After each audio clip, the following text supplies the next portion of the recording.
Our family has been living off of the government for the past 4 years. My husband and I, neither one have had a job because we had children, and we decided we wanted to stay home with them and just soak in every moment. And so we haven't worked in 4 years. And my husband told me yesterday we can no longer go out to eat on Sundays because we have to put money aside because Donald Trump's taking our paycheck away because we get a government check once a month. And the more kids we have, the more money we get. So we've been having kids like nonstop for the past 4 years. We're up to 5 kids now. I had to break that to my kids yesterday because they asked me why we weren't going out to eat. And I said, well, Donald Trump is a bad man and he was elected to be president and he's taking all our money away. And they started crying. And it just hit me that it was that simple for them to understand why Donald Trump would be. Hey, buddy, welcome back to our live stream. We got a couple of special guests with us. Kim Bright, you know Kim Bright. She's a regular on our show. She's the pioneer in the nutrition industry. She's an expert in health and wellness and founder of Brightcore Nutrition, which is an advertiser of the Jimmy Dore Show. Thank you very much. It's now in its 27th year. Since the 80s, she's been appearing regularly on national syndicated and local radio, television programs, educating people on how to optimize their health. Welcome to the show, Kim. Also with us is Mary Holland. She's an author, speaker, and CEO of Children's Health Defense, one of my favorite organizations. She's an organization. It's an organization focused on legal strategies to defend children's health and obtain justice for those injured. Before joining the Children's Health Defense in 2019, she taught at NYU School of Law for 17 years and lectured at Columbia Law School on international human rights advocacy. This week, she traveled to the White House to join President Trump and his HHS Secretary, RFK, for the release of the MAHA Commission's MAHA report on the chronic disease epidemic among the nation's children. And she's here to talk about it. Welcome to the show, Mary Holland. Thank you so much. Great to see you. Be here. So this happened this week, right? So now I know Kim's a big MAHA supporter. That's why we like to have her sit in on this conversation. And Yes, this is from the MAHA Institute. This is the most important day for MAHA since RFK Jr.'s confirmation. Right now, tens of thousands of D.C. bureaucrats are working to subvert the MAHA agenda. That ends now. So tell me what happened at this last week that we should know about, and tell us about what MAHA has accomplished in the first 100 days. What's in that report? Sure. So yesterday was the meeting at the White House with President Trump and Secretary Kennedy and many members of the cabinet. And it was to talk about the first 100 days. So President Trump's executive order said after 100 days, they have to give us a diagnosis. Why are America's children the sickest children in the world? Why are their lifespans likely shorter than their parents and they're not healthy? And then in another 100 days, they have to tell us the prescription. What are they going to do to turn it around? So they identified ultra-processed food is one of the key drivers, chemical exposures as another, the lack of good transparency and gold standard science, and over medication of American children. Those were the key factors in this about 70-page report, which involved all of these heads of agencies, labor and agriculture and Veterans Affairs and people at the FDA and NIH. So it was a major collaborative effort that Robert Kennedy led. And so what were some of the big takeaways? Well, the takeaways is that the kids are really sick, and that likely the culprits are 70% of their diets are for ultra processed foods that have plastics and additives and preservatives and petroleum-based products, and they don't give nutritional value. The chemical exposures are in our air, in our water, fluoride, things that they put in the foods, things that they're put around us that people don't even, in carpets and everything. And then over medication. So many children are put on, ADHD drugs as young kids. The explosion in psych drugs for children has been just unbelievable. President Trump even reiterated that we've gone since the 1980s of 1 in 10,000 kids with autism to 1 in 31 is the most recent number. So we have a crisis. Bobby Kennedy said it's existential. I point out that Bobby founded Children's Health Defense. So in many ways, he's taken this agenda from the nonprofit sector and put it at the heart of the U.S. government, which is just beyond exciting, Jimmy. So, well, let me show you. Here's something that Trump said. I think this was from the meeting. So here he is talking about the control that big pharma and the power they have inside government? I decided I've got to break the system. And it's the most powerful lobby in the world, the drug company. Most powerful, they are the most powerful. And I'm not saying bad, good, I'm not saying anything, but they have tremendous power over the Senate, over the House, over the governors, over everybody. And they spend more money, billions and billions of dollars. And I said, I don't care. I have to do what's right.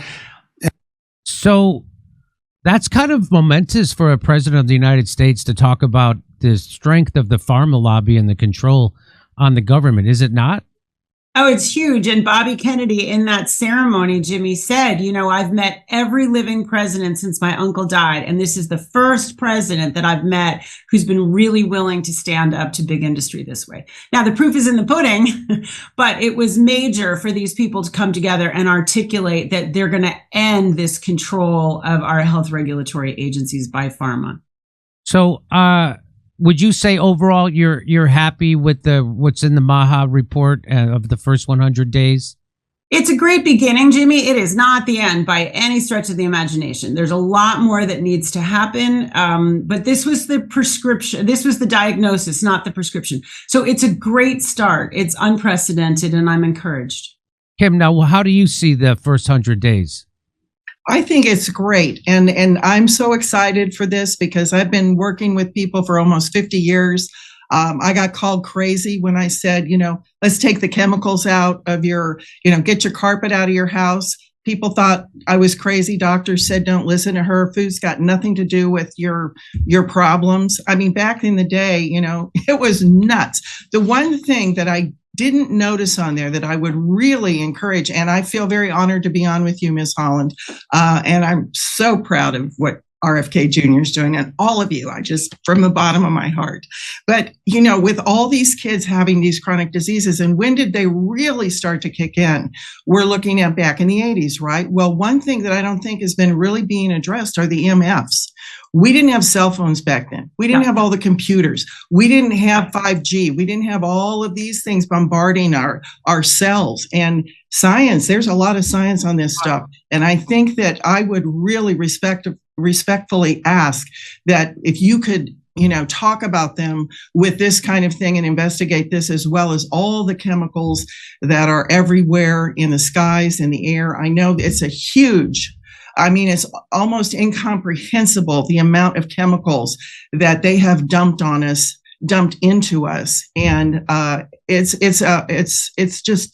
it's almost unbelievable that we're even attacking this. It's become such a monster. The people that have been in charge of our government, our health, have created this machine that has destroyed our health, our children's health. It has killed many. It's been stealing our children's futures.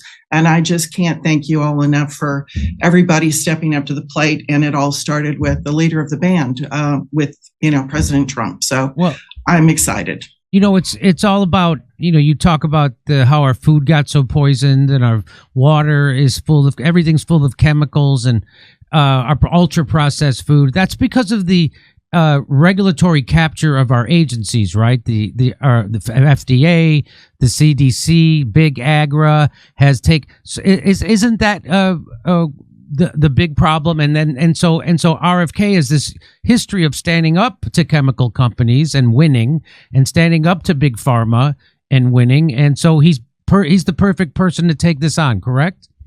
Right. He's a corruption buster. That's really what he's been doing in litigation for 40 years. And just to say to you, Kim, in the first Trump executive order creating this commission, it specifically mentions electromagnetic radiation. And I know that that's something that is very near and dear to Bobby Kennedy's heart. We've been fighting for having people be able to get rid of EMFs when it's harming them for 6 years at Children's Health Defense. So I know this is an issue near and dear to his heart. And even if it's not in this particular report, it's on the agenda for sure. Because you're exactly right. We didn't grow up with all of these electromagnetic new fields around us in tablets and cell phones and TVs and stations all over the place.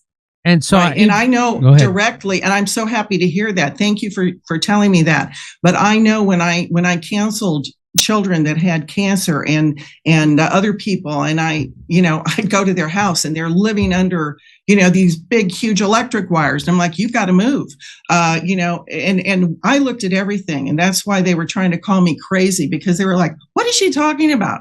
That's not a problem. So I am so happy that all this is finally coming out, the truth is finally coming out, and I'm thrilled. Thank you. Well, but if RFK, we covered it here, he even has an initiative to get cell phones out of classrooms, correct? Yep, he does. Correct.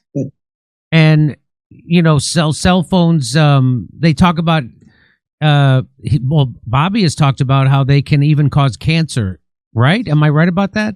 Oh, yes, absolutely. There's good evidence about glioblastoma, brain cancer from people holding cell phones very close to their heads. In the fine print on cell phones, they tell you to hold it 6 inches away from your head. How many people do you see walking around holding it 6 inches from their head? That's not how people use them. No, there's a lot of toxic exposures that people aren't aware of. And so a big part of what Bobby Kennedy keeps saying is radical transparency, gold standard science. He is going to follow the science where it leads, and he is going to share that with the American people. And that's what we need. Okay, so let's move on quickly to let's talk about vaccines. Here's the new FDA head, Marty McCarry, and here's what he has to say recently. Talk to me about the heart inflammation in young boys and young men. It seems reprehensible that the Biden... So we're talking about the COVID shot, and he's talking about the Biden administration covered up the actual science. So let's listen to him. Administration wouldn't have warned us about that early and often. It was part of the Biden medical establishment censorship complex because any information that related to complications of the vaccines or vaccine injuries was considered COVID vaccine hesitant content. And so it was censored or blocked or slow walked. And so we now have tragically this information that the heart inflammation that occurred in young, healthy men and boys was not disclosed as soon as it should have been. And as a result, thousands of kids probably had this myocarditis complication and didn't have to have it. So that sounds criminal to me, that they knew that this a thing they were mandating, or else you couldn't go to school, you couldn't go to work, you couldn't travel. They knew it didn't stop transmission and contraction, and they kept that secret. And now he's saying, this is the head of the FDA saying that the Biden administration suppressed the information about the damage it could do in terms of myocarditis to children and, of course, everybody else. Doesn't that sound criminal to you? It does to me. Absolutely, Jimmy. And we wrote, our science department, Brian Hooker and Carl Jablanowski wrote a paper proving that the government knew at least 3 months before they went out to the public about the myocarditis risk. This new FDA is at least putting warning labels on. They have not yet pulled the COVID shot for kids from the market. There was a leak in the Washington Journal earlier that they might do that. Senator Ron Johnson, to his great credit, on Wednesday held a whole hearing that I attended at the Senate about corruption and the COVID injections. And as he told us, it's a slog, but there's a lot more information that has not yet come out on what they knew and when they knew it. So the FDA has, so there's good news, a lot of good news coming out of MAHA and the new HHS department headed by Bobby. But here's the Washington Post, the FDA to limit COVID shot approval to 65 years and over and those with medical conditions. And here's Vinny Prasad. He's the new head of the Center for Biologics Evaluation and Research. And here he makes this announcement.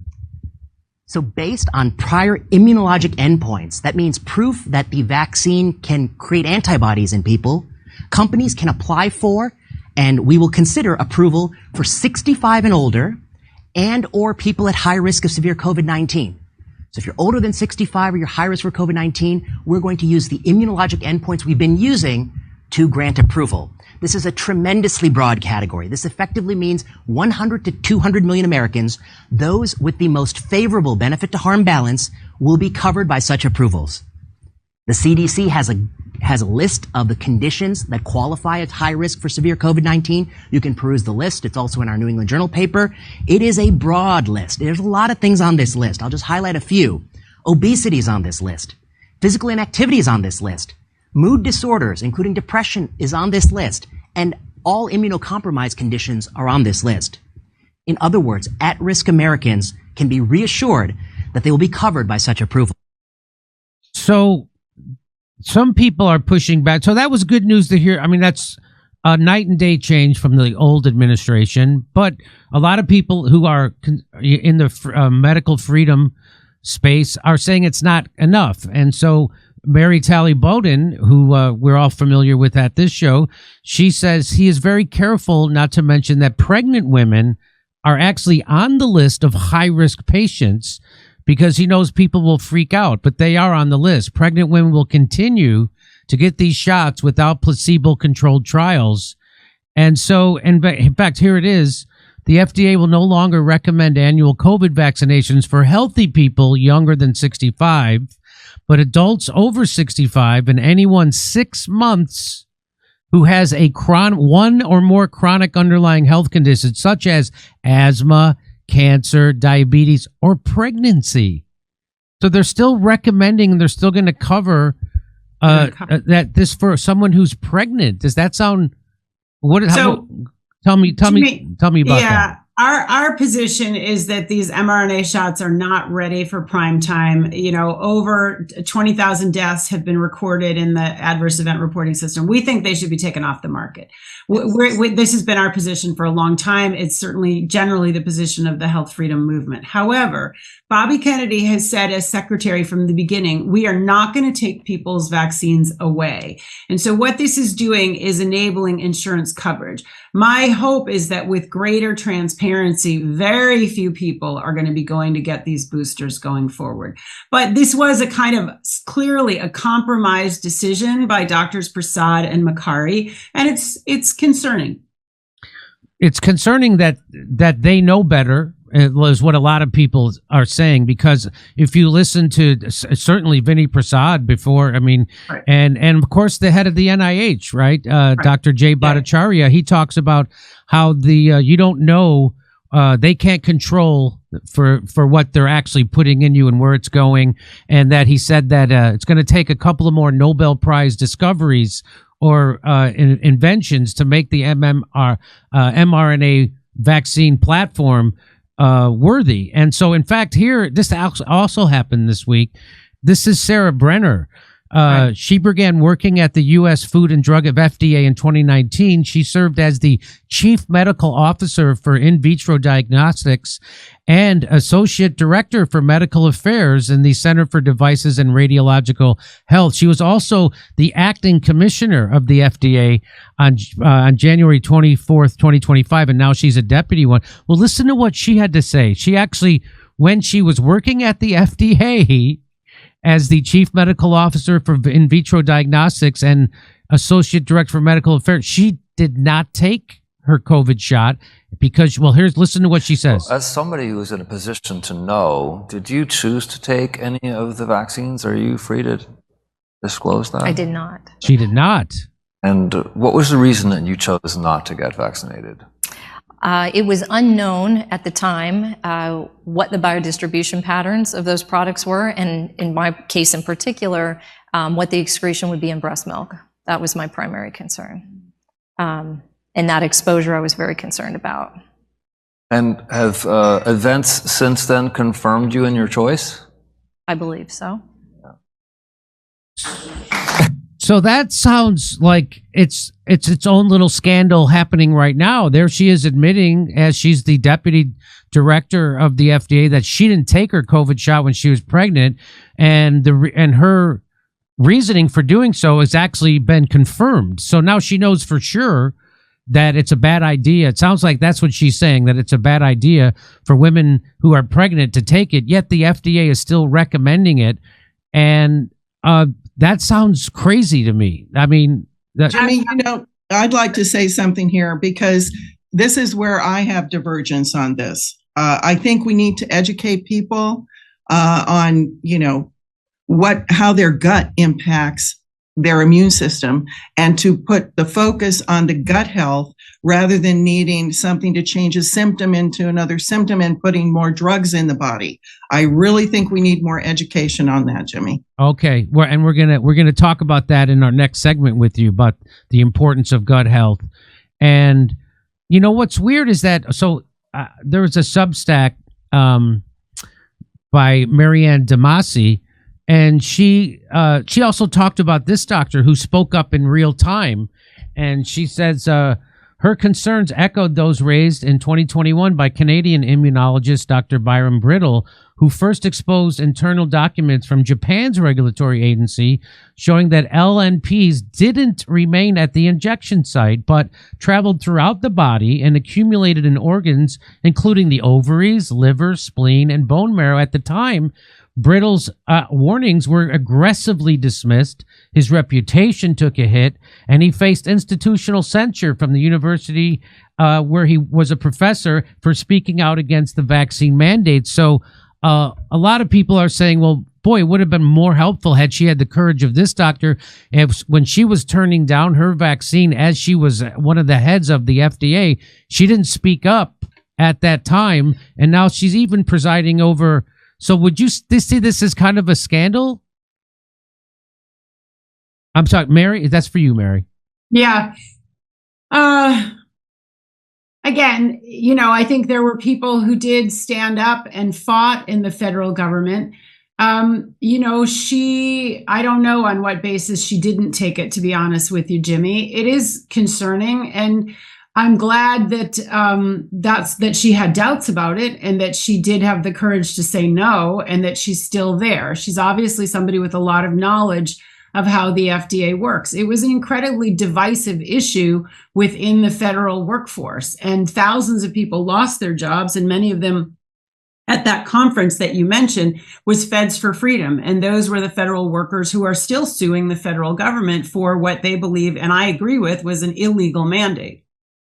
Yeah, no doubt that's an illegal mandate. And here's my one last point I'll make about the controversy. So Mary Talley Bowden tweets this out.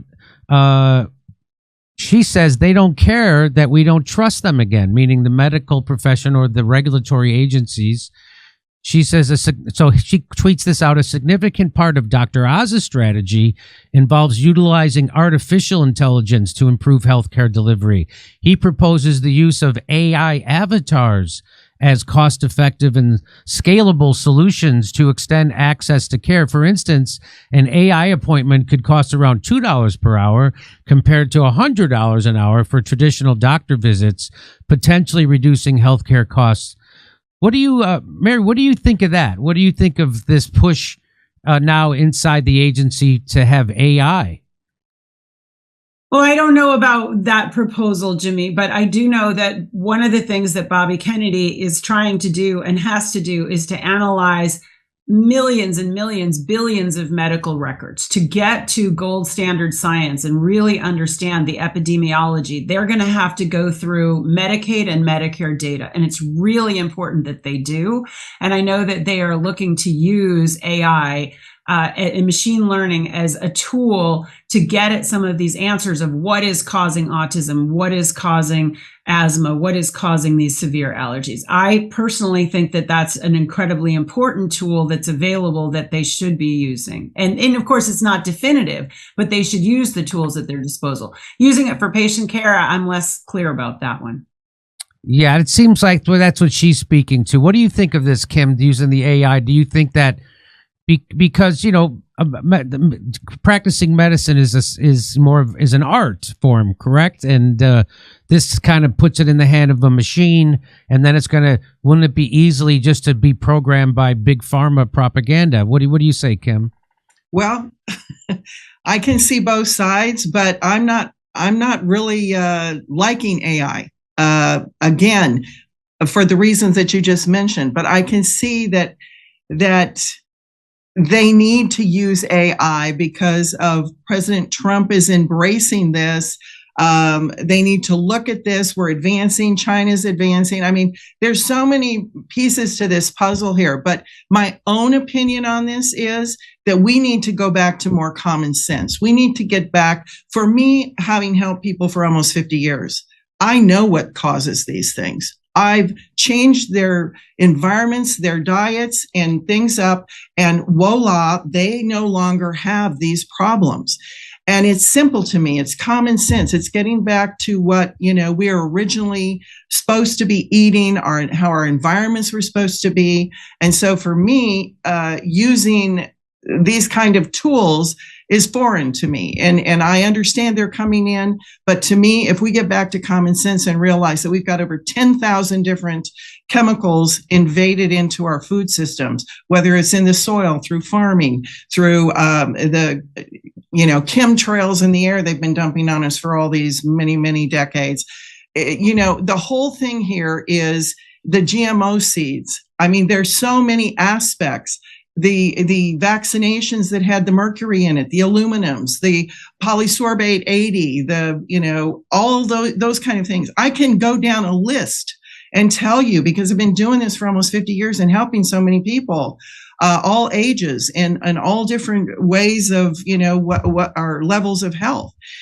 To change diet, to change things, and to get to identify what's causing it rather than look at the symptoms. So for me, I'm not real excited about AI, to say the least. I understand why they're going to try and use it, but I think if people will step up to the plate and take more responsibility and start understanding their bodies a little better and really get back to common sense, and President Trump is definitely wanting common sense. I think RFK Jr. is wanting common sense as well.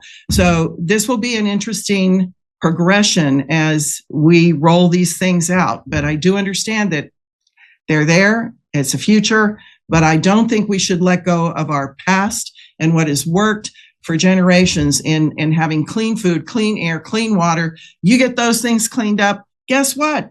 Our bodies will operate at a much better level of health. Just those things alone, and get the EMFs away from us as well. Can we do it? That's to be seen. Well, Mary Holland, I look forward to you. I hope you'll come back after the next 100 days, because in another 100 days, they're going to have the prescriptions. They're going to reveal those, right? They're going to unveil those on how they want to fix this, correct? Yeah, absolutely. I can't wait to see that document. And, it's not going to be easy, but that's the document that's really going to count, Jimmy. This is sort of the beginning. It's the starting point. The next one is going to have a lot more weight to it. Okay.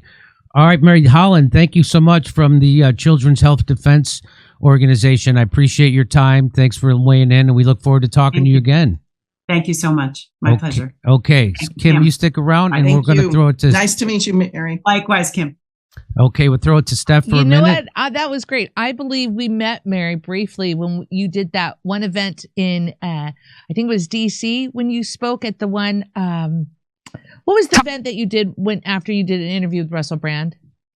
Oh, at the Rescue the Republic? Yes, I met Mary backstage at Rescue the Republic. Oh, really? Okay. Yes, and it was her person that was filming her was a mom, and she had her baby with her, and she had her baby in a backpack in front of her, and Mary. That's when I met Mary. Oh my gosh, I'm so glad she made it on the show. Well, let me ask Kim. Go ahead, back to Jimmy.